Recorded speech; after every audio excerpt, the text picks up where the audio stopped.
Halo guys, apa kabar kalian semua? Mimin di sini bakal melanjutkan alur cerita Sword Star. Disclaimer dulu bahwa kemungkinan besar ada perbedaan antara novel dan versi Donghuanya, tapi alur cerita utamanya tetap sama. Jadi tanpa ragu, Mimin akan membawakan alur ceritanya. Oke guys, ada Saweria dari Aziz Junior. Min, tambahin dikit durasinya ya, semangat selalu. Kalau durasi kayaknya tergantung banyak penting enggaknya dalam satu episode ya teman-teman. Nah itu aja sih sebenarnya ya. Kalau tambahin dikit itu mungkin kita yang nggak penting kita masukin, mungkin gitu ya. Oke, makasih banyak ya Bang Aziz Junior. Semoga sehat selalu dan lancar rezekinya. Amin. Yuk kita langsung ke videonya. Karena roh sayap sawu baru saja lahir dan belum begitu jelas dalam mengekspresikan dirinya, Lo Feng tentu saja sangat sabar dengannya, menghabiskan waktu hampir setengah hari sebelum akhirnya memperoleh sedikit pemahaman. Meskipun roh ini baru saja lahir, ia memiliki beberapa potongan kenangan. Ia tidak mengingat adegan pertempuran dan perkelahian. Sebaliknya, ia mengingat penampilan pemilik sebelumnya. Pemilik sebelumnya, berdasarkan apa yang dikatakan roh sayap sawu, adalah raksasa dengan 2 tanduk dan tubuh dewa yang menjulang tinggi yang memiliki 6 pasang sayap. Roh dari sayap sawu benar-benar yakin bahwa ke-6 pasang sayapnya sebanding satu sama lain. Setiap pasang sama pentingnya dalam struktur seluruh harta karun sejati. Setiap pasang memiliki fungsi uniknya sendiri. Sepasang sayap yang hilang akan menghilangkan kesempurnaan sejati harta karun itu. Lalu mengapa begitu kuat? Tanya Lo Feng. Sayap sawu menjelaskan bahwa itu karena asal-usulnya. Asal mengacu pada inti dari ke-6 pasang sayap. Berdasarkan komunikasi dengan sayap sawu dan pemahaman yang diperolehnya darinya, asal-usulnya bekerja dengan cara yang mirip dengan mesin mobil dan memiliki efisiensi penyimpanan. Pemilik sebelumnya sangat kuat dan sebagian besar kekuatan ilahinya perlu diubah oleh asal-usul sebelum dapat disimpan.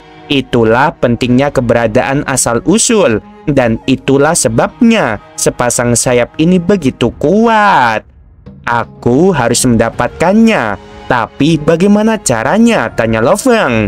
Buatlah agar dia mengakui kamu sebagai tuannya, kata Sawu.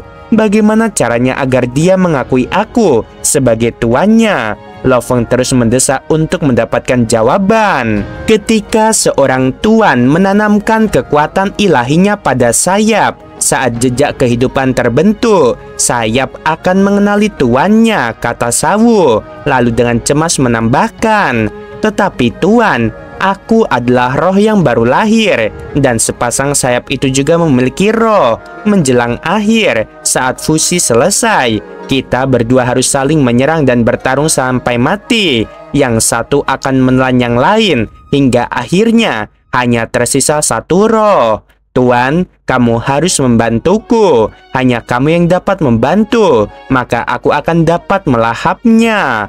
Lo Feng mendesah dalam hati. Baru setengah hari berinteraksi, namun semakin roh sayap sawu berbicara, semakin kuat pula kemampuannya dalam bertukar informasi.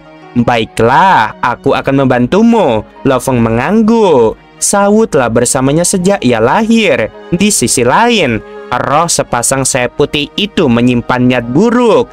Jika ia harus memilih, tentu saja akan lebih baik untuk memilih sayap sawu. Tapi Sawu, dengan kekuatan dewaku, aku tidak bisa mendekati sepasang sayap itu. Apa yang harus kulakukan? Tanya Lo Feng. Sayap sawu berkata, karena sepasang sayap putih itu memiliki asal-usul di dalamnya, dan asal-usul itu adalah intinya. Roh yang lahir di dalam sepasang sayap itu sebenarnya adalah roh yang lahir dengan asal-usul sebagai tubuh utamanya. Bagi kami yang bersayap jenis lain, kami dapat mengenali seseorang sebagai tuan kami dengan mudah. Tetapi berbeda dengan sepasang sayap putih, tingkat kesulitan untuk mengenali seseorang sebagai tuannya sama dengan harta karun sejati bersayap utuh. Apa saja persyaratannya? Lo Feng bertanya lebih lanjut. Persyaratan untuk tekad itu tinggi, jelas Sawu. Bagi seorang penguasa sektor, tekadnya harus setara dengan seorang kesatria. Bagi seorang pejuang undying, tekadnya harus setara dengan seorang universe master. Bagi seorang kesatria, tekadnya harus setara dengan seorang true god. Bagi seorang true god, tekadnya harus melebihi seseorang yang berada di luar true god. Lo Feng tercengang. Dia terus memborbardir Sawu dengan lebih banyak pertanyaan.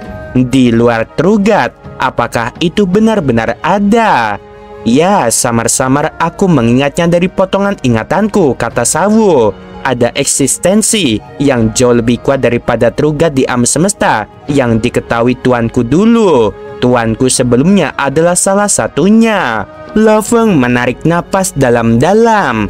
Era yang tak terhitung jumlahnya, tidak ada yang pernah bertemu mereka sebelumnya. Oleh karena itu, semua orang menganggapnya tidak ada. Tuan dari sayap Sawu sebelumnya adalah makhluk yang lebih kuat dari true god. Ternyata benar-benar ada eksistensi yang lebih kuat. Sepertinya leluhur dari dua tempat suci mungkin telah melampaui level itu. Mungkinkah agar alam semesta miniku mencapai keberadaan seperti mereka, aku harus melampaui true god? Lo Feng sampai pada suatu kesimpulan. Keabadian adalah tujuan yang sulit dicapai. Alam semesta mini yang tak terhitung jumlahnya telah hancur. Hanya alam semesta dari dua tempat suci yang berhasil bertahan hidup, yang dengan jelas menunjukkan tingkat kesulitannya.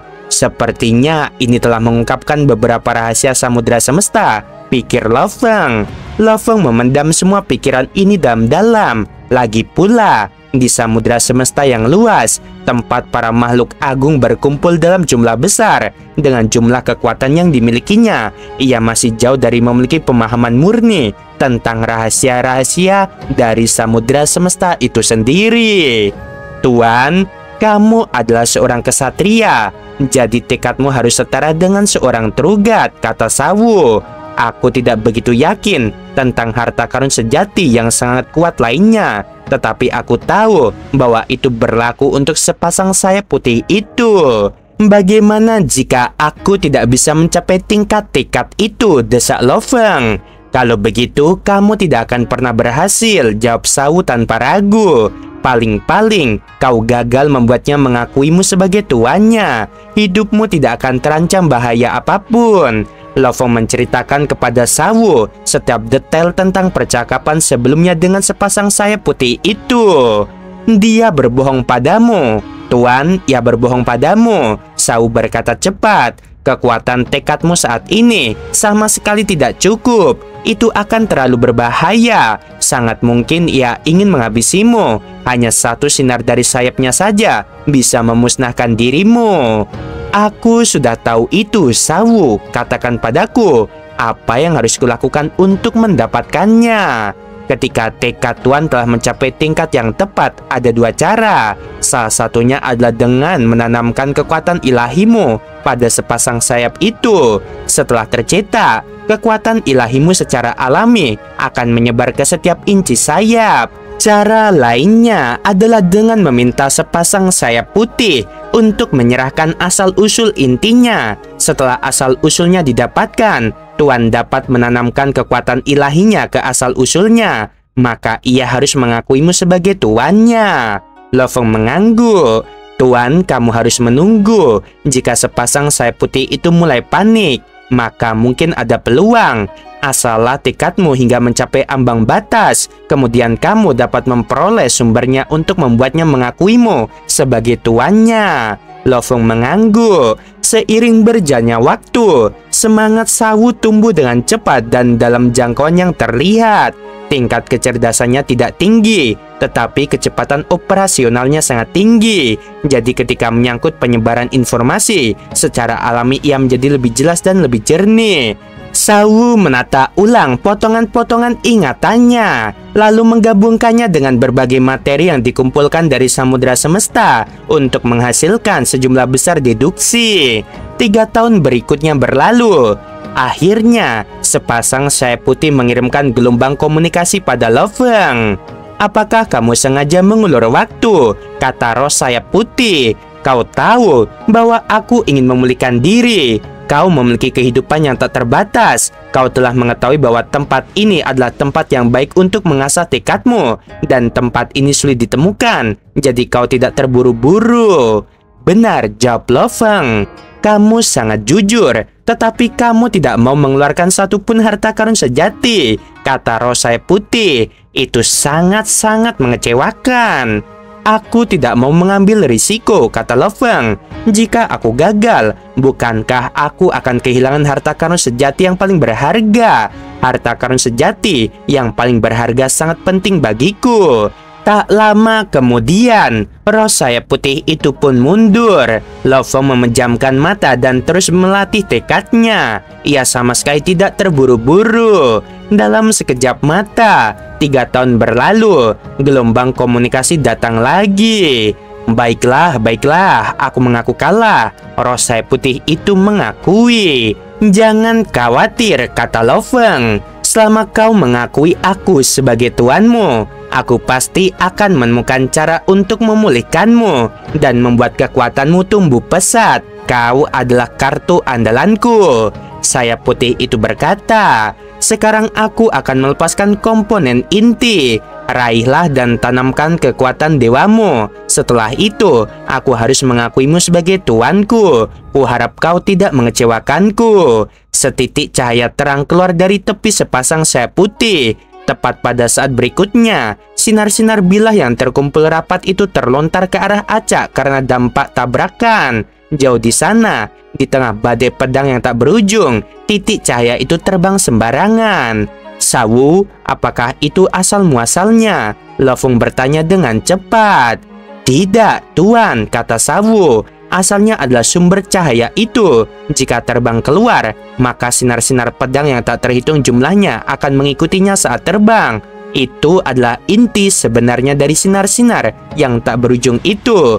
Jika kau mencoba membuatnya mengenalimu sebagai tuannya, pedang itu akan langsung menyerangmu, maka tuan akan mati. Lo Feng terkejut. Jika bukan karena semangat sayap Sawu, dia tidak akan bisa mengatakan bahwa itu adalah jebakan. Manusia, sebuah riak datang. Pegang intiku.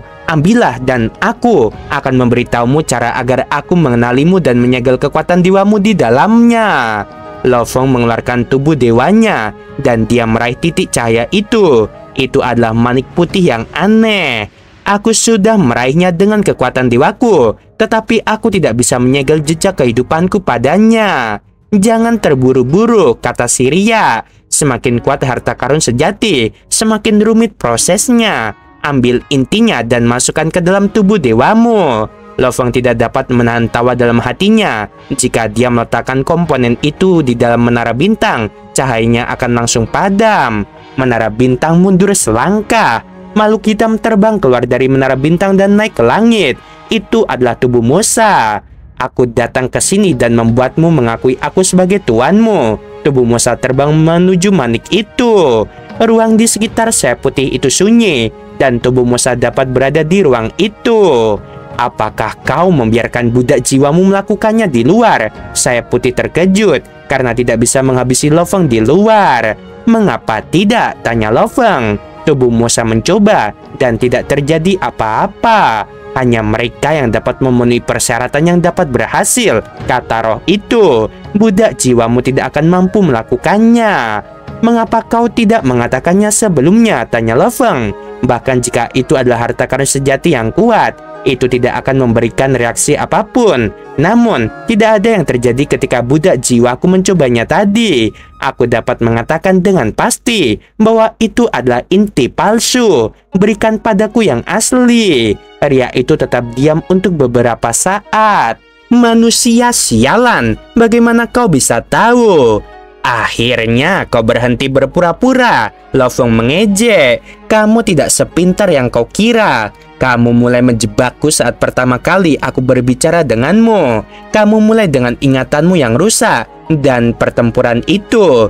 Sungguh itu mengejutkanku, karena aku tidak bisa membayangkan bahwa harta karun sejati seperti itu bisa rusak. Dan kemudian kau mengatakan kepadaku bahwa syaratnya sulit, gen kehidupan yang sempurna dan kemauan keras. Lalu kemudian kau menginginkan harta karun sejati yang terbaik. Satu klaim demi klaim, kau hanya mencoba untuk menurunkan kewaspadaanku. Lagi pula, kau telah mencoba menghentikanku dengan memberikan semua syarat itu.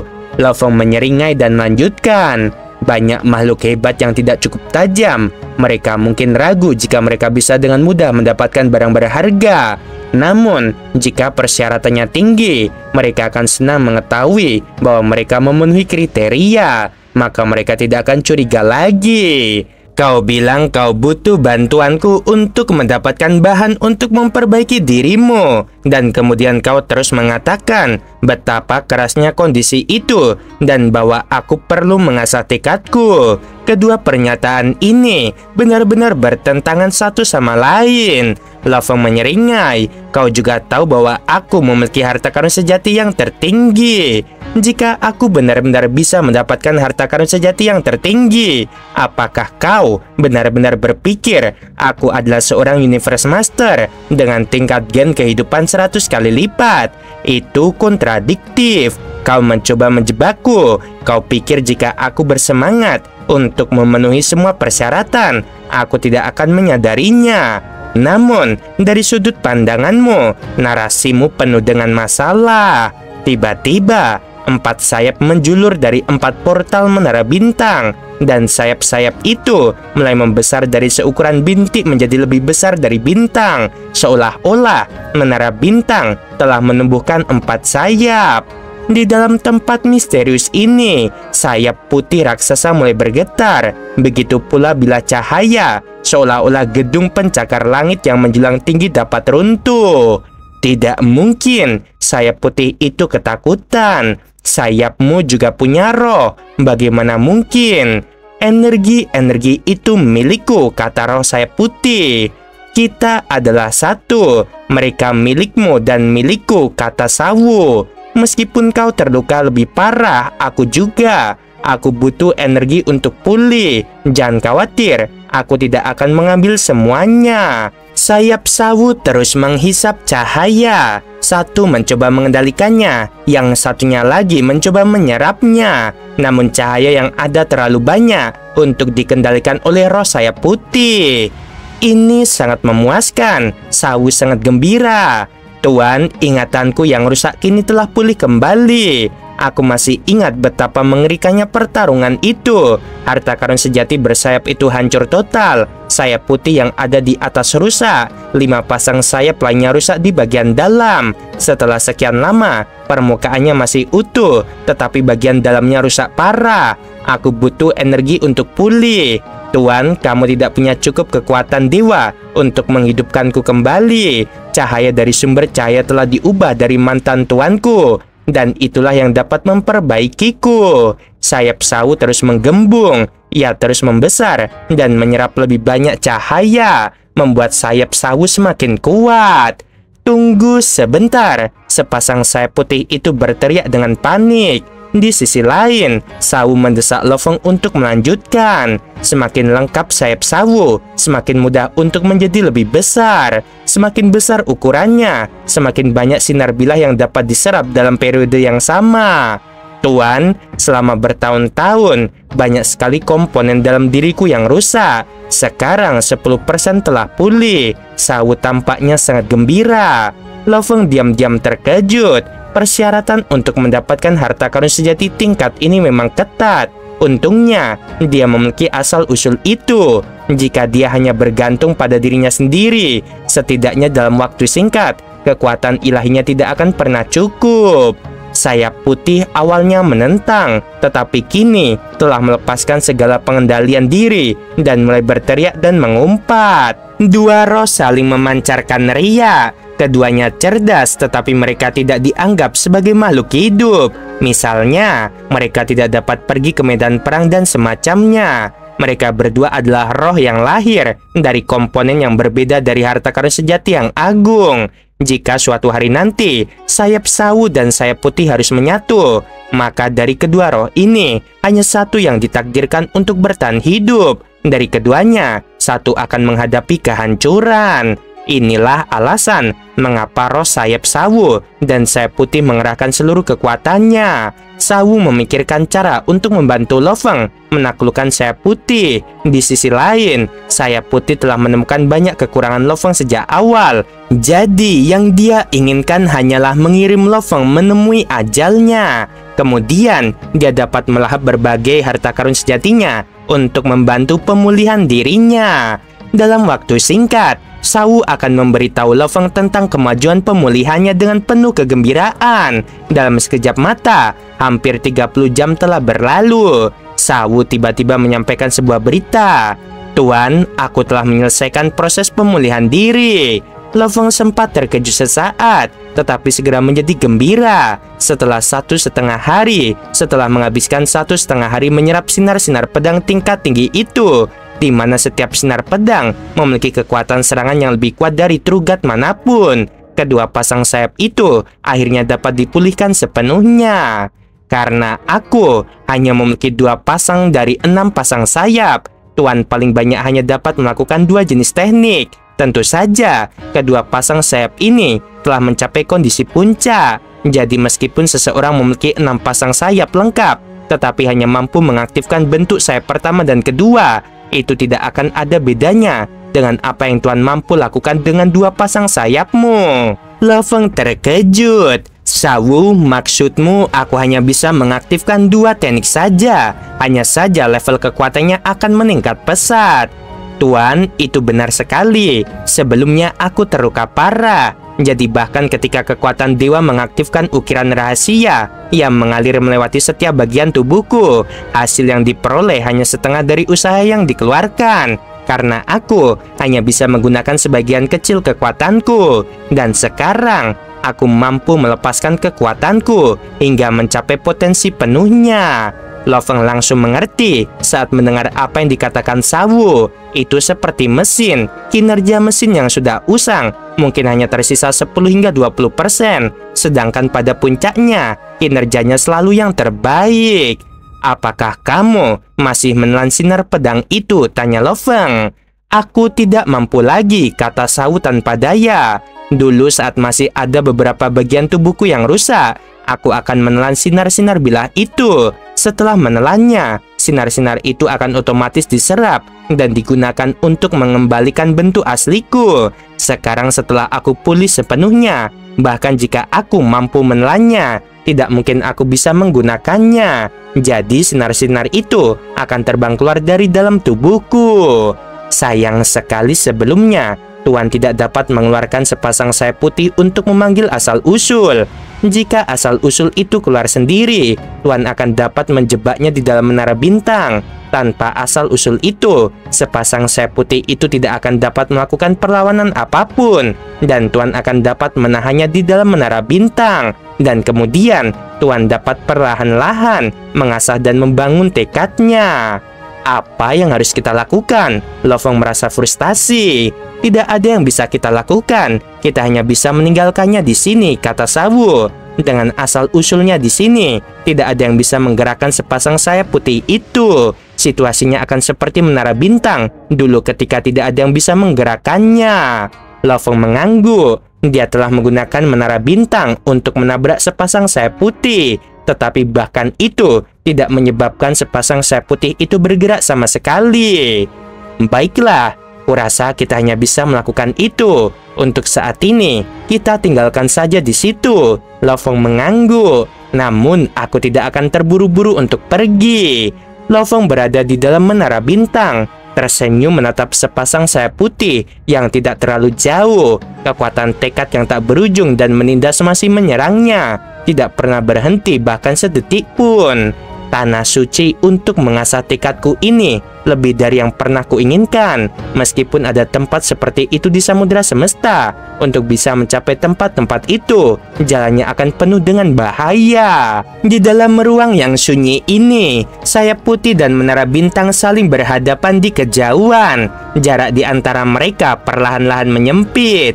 Tahun demi tahun berlalu, Lo Feng berusaha keras untuk mengasah tekadnya. Ada kalanya ia sesekali berhenti di tengah jalan untuk mempelajari diagram ukiran rahasia jalur dewa binatang, terutama saat tubuh lautan terpencilnya mengembara di bumi dan berbagai planet lainnya. Banyaknya pengalaman dan perasaan yang ia peroleh dari kehidupan telah membuat Lo Feng semakin tabah saat melawan dampak dari tekad yang menindas itu.